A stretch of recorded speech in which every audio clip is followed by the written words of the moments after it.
성경이 예수님의 부활에 대해서 증명하는 방법은 참으로 독특합니다. 특별합니다. 그것은 그 누구도 예수님의 부활을 믿지 않았다라는 겁니다. 그 누구도. 그것도 전혀. 우선 다른 사람들은 다 몰라도요, 예수님 가장 가까이에서 3년 동안 예수님을 믿고 따랐던 제자들 가운데 단 한 명도 예수님께서 부활하실 것이다라고 믿지 않았습니다. 예수님을 따라다니면서 예수님을 잘 섬겼던 많은 사람들, 여인분들도요, 예수님의 부활을 믿지 않았습니다. 전혀 믿지 않았습니다. 그런데 그들의 믿음과 상관없이 성경은 성경의 기록대로 예수님께서 부활하셨다라고 증명합니다. 뿐만 아니라 그렇게 예수님의 부활을 믿지 못했던 제자들과 많은 사람들도요, 부활하신 예수님을 직접 보고 난 이후에는 부인할 수가 없잖아요. 예수님께서 부활하셨다, 부활의 증인으로서 삶을 살아가게 됩니다. 오늘 본문도 전혀 예수님의 부활을 생각지도 못했던 막달라 마리아와 제자들의 모습이 나오고 있습니다. 오늘 본문의 배경을 잠시만 살펴보면요, 요한복음 20장 1절은 안식 후 첫날 일찍이 아직 어두울 때에 막달라 마리아가 예수님의 무덤을 찾아갔다라고 기록을 하고 있습니다. 다른 성경을 종합을 해보면 막달라 마리아뿐만 아니라 야고보의 어머니 마리아와 살로메 등이 함께 예수님의 무덤을 찾아간 것을 알 수가 있습니다. 그런데 이 여인들이 예수님의 무덤을 찾아갈 때에 그들 마음속에 근심이 있었습니다. 그것은 이때 당시에 무덤을 막고 있는 큰 돌은 남자 장정 여러 명이서 힘을 써야지만 겨우 옮길 수 있는 그런 무덤 입구를 막고 있는 큰 돌이 있었거든요. 우리가 어떻게 할까라고 근심하면서 무덤을 찾아갔는데요, 뜻밖의 이 무덤에 큰 돌이 굴려져 있는 거예요. 깜짝 놀란 이 여인들이 베드로와 요한에게 달려가서 이와 같은 소식을 전합니다. 이 소식을 들은 베드로와 요한이 같이 다른 박질을 쳤는데요, 요한이 좀 달리기가 빨랐던 것 같아요. 일찍 도착을 했는데요, 남자지만 무덤에 선뜻 들어가기가 쉽지 않은 거예요. 그 사이에 베드로가 도착을 했는데요, 베드로는 도착하자마자 무덤 안으로 들어가 보게 됩니다. 그리고 함께 있었던 여인들 가운데 이 소식을 전하고요, 다른 여인들은 미처 오지 못했는데 막달라 마리아가 그 두 제자들을 따라서 늦게 이 무덤에 도착을 했습니다. 그런데 베드로와 요한이 무덤 안에 들어가 보았더니 예수님의 머리를 쌌던 수건과 세마포 외에는 없는 거예요. 예수님의 시신을 찾아볼 수가 없는 겁니다. 그런데 이 부분에 대해서 요한은 정확하게 이렇게 이야기를 합니다. 20장 9절의 말씀 보니까는요, 그들은 성경에 그가 죽은 자 가운데서 다시 살아나야 하리라 하신 말씀을 아직 알지 못하더라. 여러분, 예수님의 무덤이 비어 있다면 예수님께서 살아계실 때에 내가 십자가를 지고 살아날 것, 부활에 대해서 이미 여러 번 말씀하셨으므로 예수님의 시신이 없어졌다면 예수님 혹시 부활하신 것 아닌가? 이렇게 생각을 할 수도 있잖아요. 그런데 요한은 이 부분에 대해서 전혀 그들이 죽은 자 가운데서 다시 살아나야 하리라 하신 말씀을 아직 알지 못하더라, 믿지 못했다라고 기록을 하고 있습니다. 그러니까 베드로와 요한, 막달라 마리아, 예수님의 빈 무덤을 찾는 모든 사람들이 예수님께서 부활하셨다라는 것을 생각조차 하지 못하고 있었다라고 요한이 말을 해주고 있습니다. 그냥 그렇게 베드로와 요한이 자기 집으로 돌아가고 난 이후에 막달라 마리아는 웬일인지 집으로 돌아가지 않고요, 무덤 밖에서 하염없이 울고 있는 거예요. 그것이 오늘 우리가 읽은 본문 11절에 기록이 되어져 있습니다. 제가 다시 한번 읽겠습니다. 마리아는 무덤 밖에 서서 울고 있더니 울면서 구부려 무덤 안을 들여다보니 라고 기록이 되어져 있습니다. 원어로 울고 있더니 라는 것을 찾아보니까는요, 마리아가 계속해서 울고 있었다라는 의미로 사용되어진 원어임을 볼 수가 있습니다. 여러분, 막달라 마리아는요, 지금 예수님의 시신이 없어진 빈 무덤을 바라보면서 큰 슬픔으로 인해서 하염없이 울고 있는 겁니다. 그도 그럴 것이 우리나라도 장례를 아주 소중하게 여기잖아요. 이때 당시에 유대인들도 장례를 참 소중하게 여겼는데 유대인들이 우리와 다른 생각을 가지고 있는 것이 무엇이냐면 죽은 사람들의 영혼이 3일 동안은 그 시신에 머물러 있다라고 생각을 했거든요. 근데 막달라 마리아가 생각하기에 예수님은 죄가 없는데 억울하게 죽었어요. 아직도 그 영혼이 머물러 있어야 될 육신마저 없어져 버리고 말았으니 마리아는 큰 슬픔 가운데 지금 하염없이 울고 있는 겁니다. 근데 11절 말씀에 서서 울고 있더니 다음에 또 울면서 구부려 무덤 안을 들여다보았다라고 기록을 하고 있는데요. 그 뒤에 울면서를 또 원어로 찾아보니까는요, 이 단어는 대성통곡하며 울다라는 의미를 지니고 있습니다. 그러니까 그 마리아는 지금 예수님이 억울하게 죽고 난 이후에 그 시신조차 사라지게 됨으로 막 북받쳐 오르는 그 슬픔을 감당하지 못해서요, 흐느껴 울다가 이제는 막 대성통곡하면서 울고 있었다라는 것을 성경을 통해서 알 수가 있습니다. 그 눈물 가운데 12절 말씀 보니까는요, 구부려 무덤 안을 들여다보았는데 흰 옷 입은 두 천사가 예수의 시체에 누웠던 곳에 하나는 머리편에 하나는 발편에 앉아 있는 것을 발견하게 됩니다. 여기서 말하는 희다라는 것은요, 너무 희어서 광채가 날 정도를 말하는데요, 깜짝 놀란 거예요.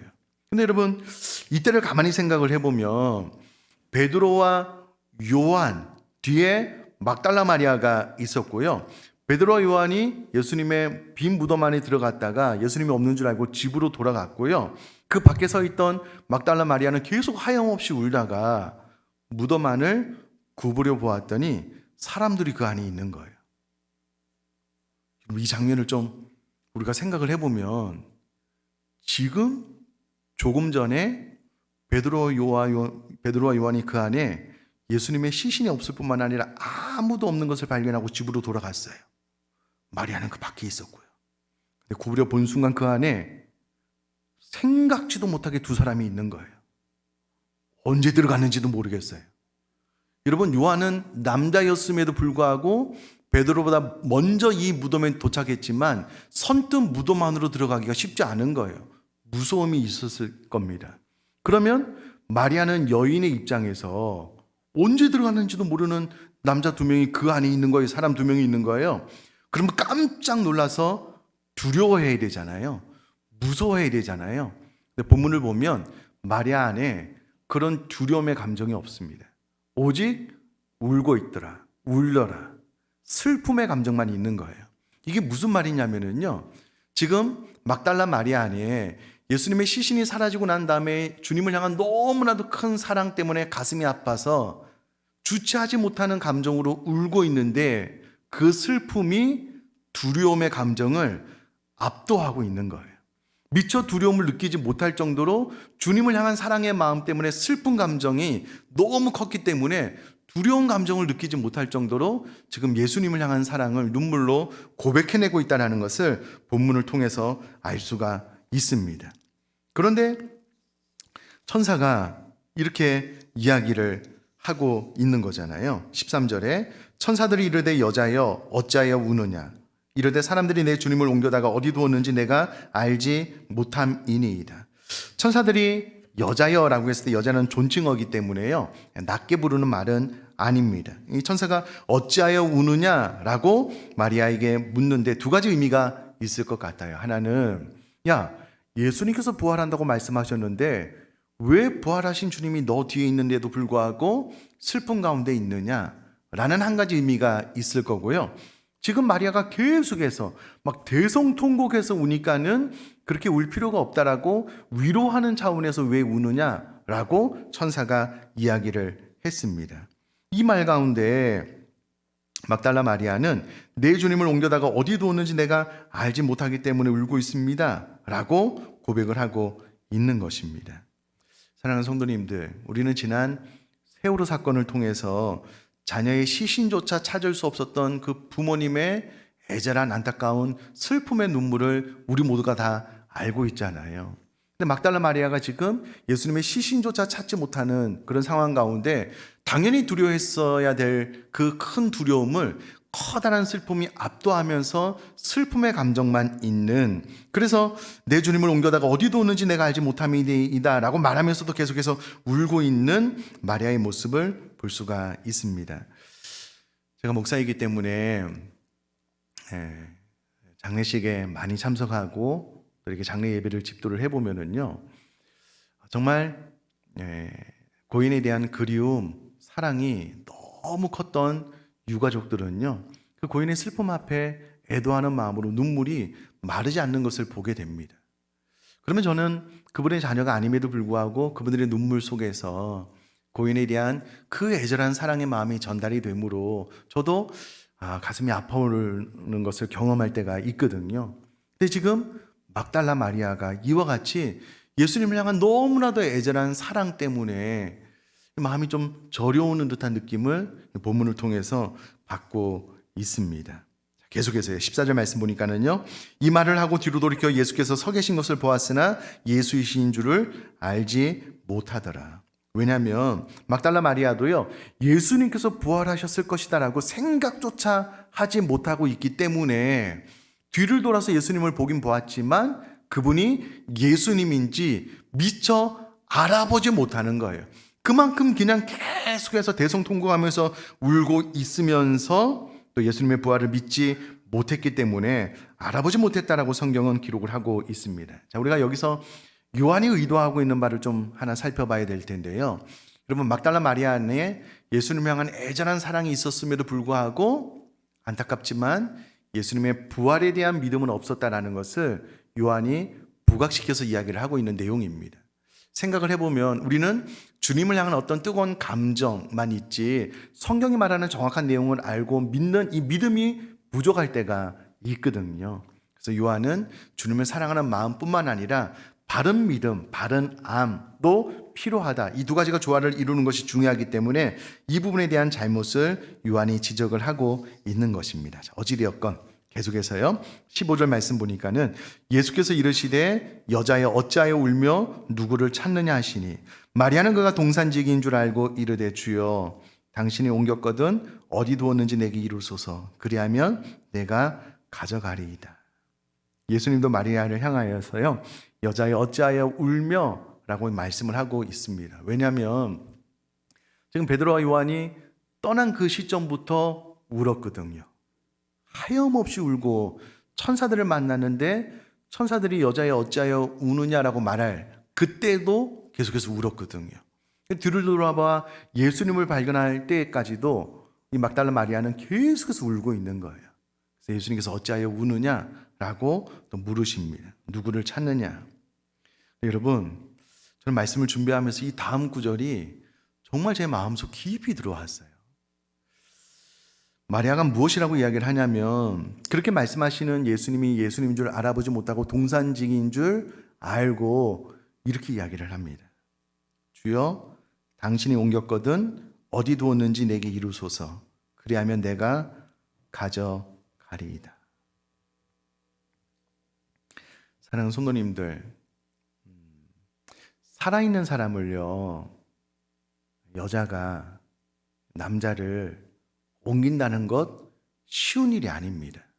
살아있는 사람도 여자분이 남자분을 옮기는 거 쉽지 않은데 죽고 나면 옮기기가 더 어렵잖아요. 특별히 이 팔레스타인 지역에서 예수님이 죽으신 지 3일이 되었거든요. 고원 지역에서 예수님의 시신이 썩어 들어가기 시작했을 거라고요.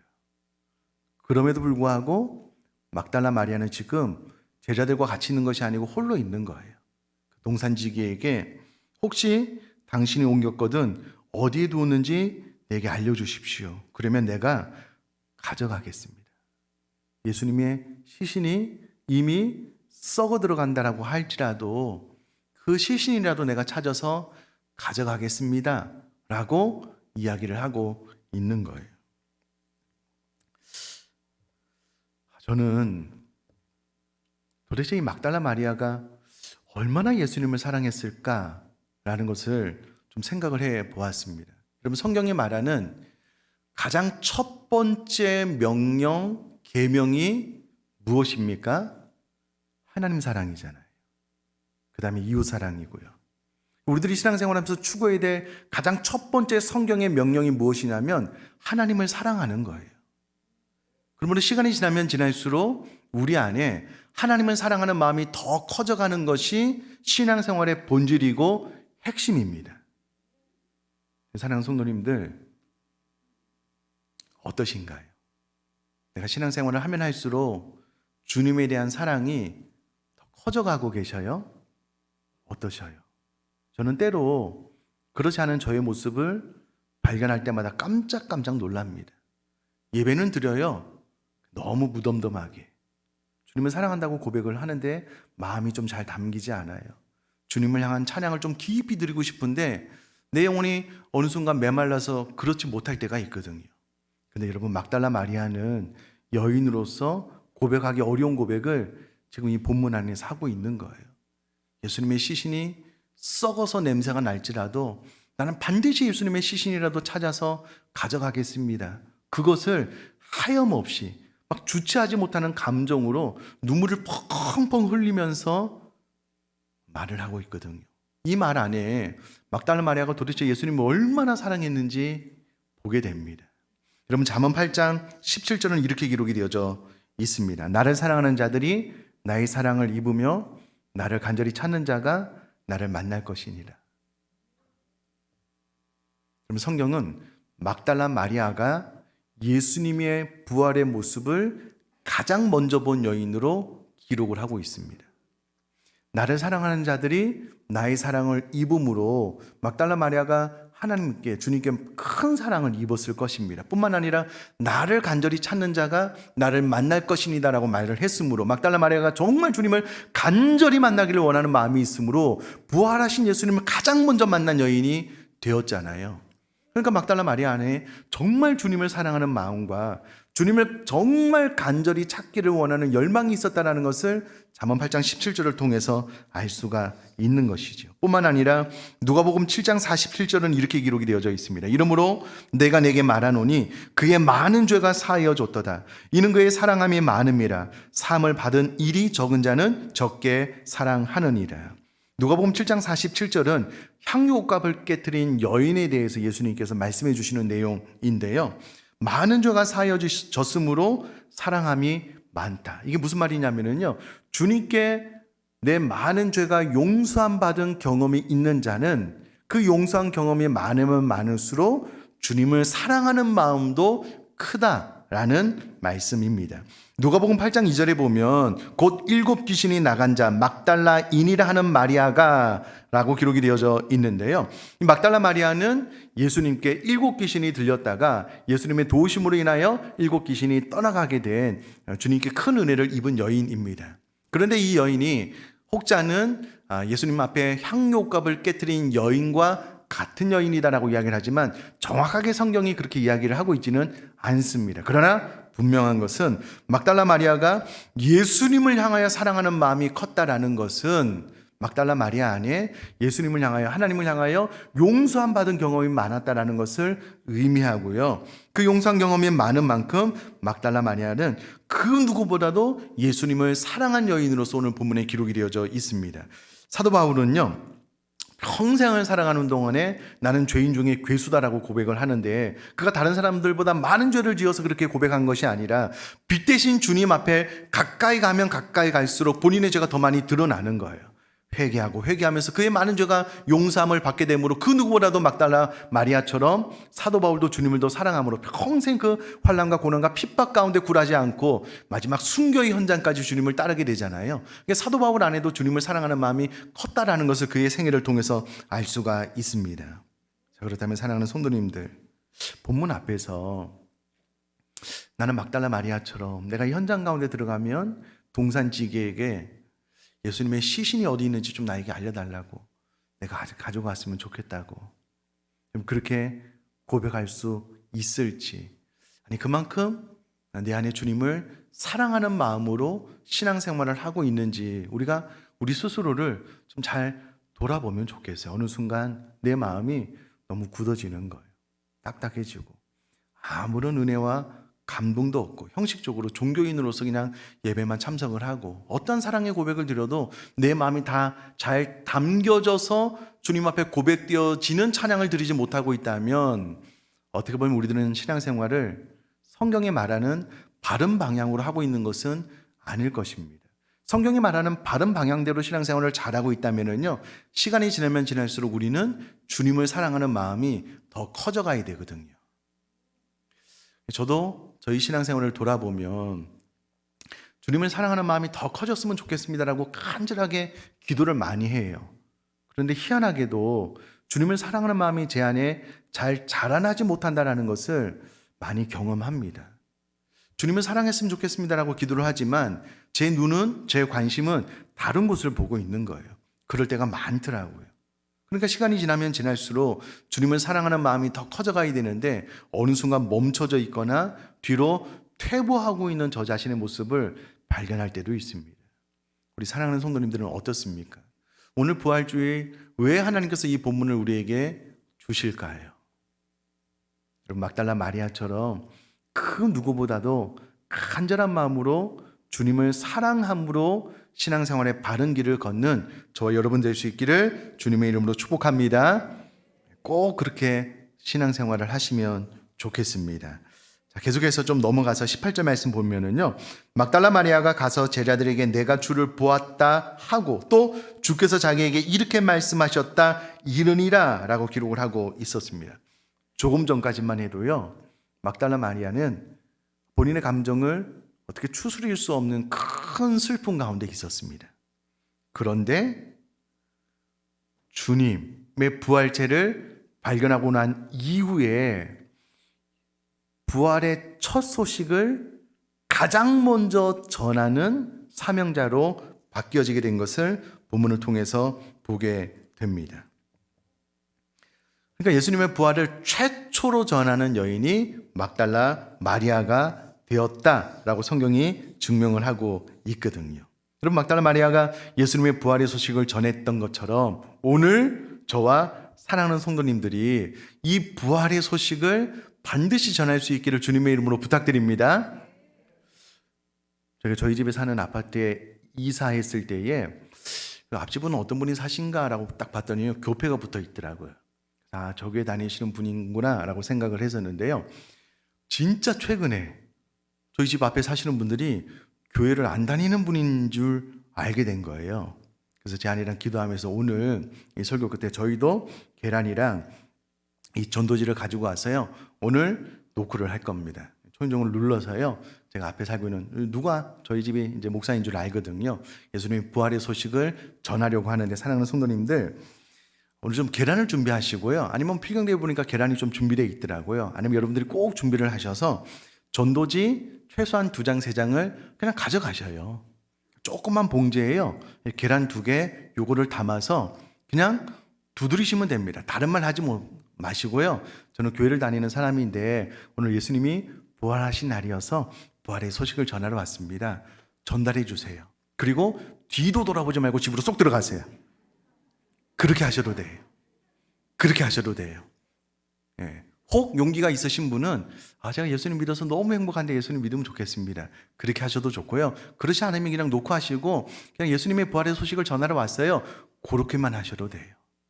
필경대 위에 일부러 이 전도지를 각 층마다 1층마다 비치해 두었으니까는요, 꼭 가져가셔서 부활의 소식을 전했으면 좋겠고요. 제가 일부 예배 마치고 보니까 설교를 들을 때는 다 기억을 하시는데 나갈 때는 까먹어요.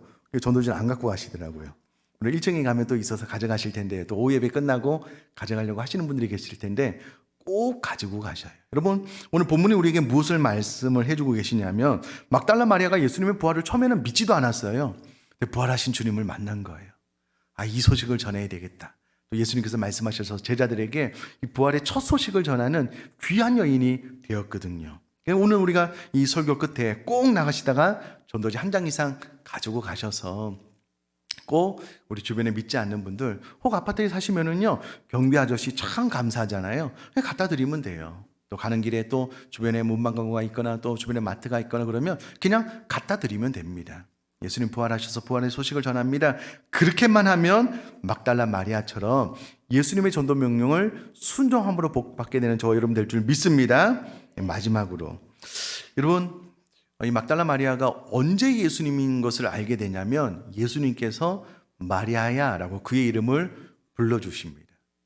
그때 막달라 마리아는 이분이 예수님이다라는 것을 알게 됩니다. 왜냐하면 동산지기가 자기 이름을 어떻게 알겠어요? 자기 이름이 마리아인 줄 어떻게 알겠어요?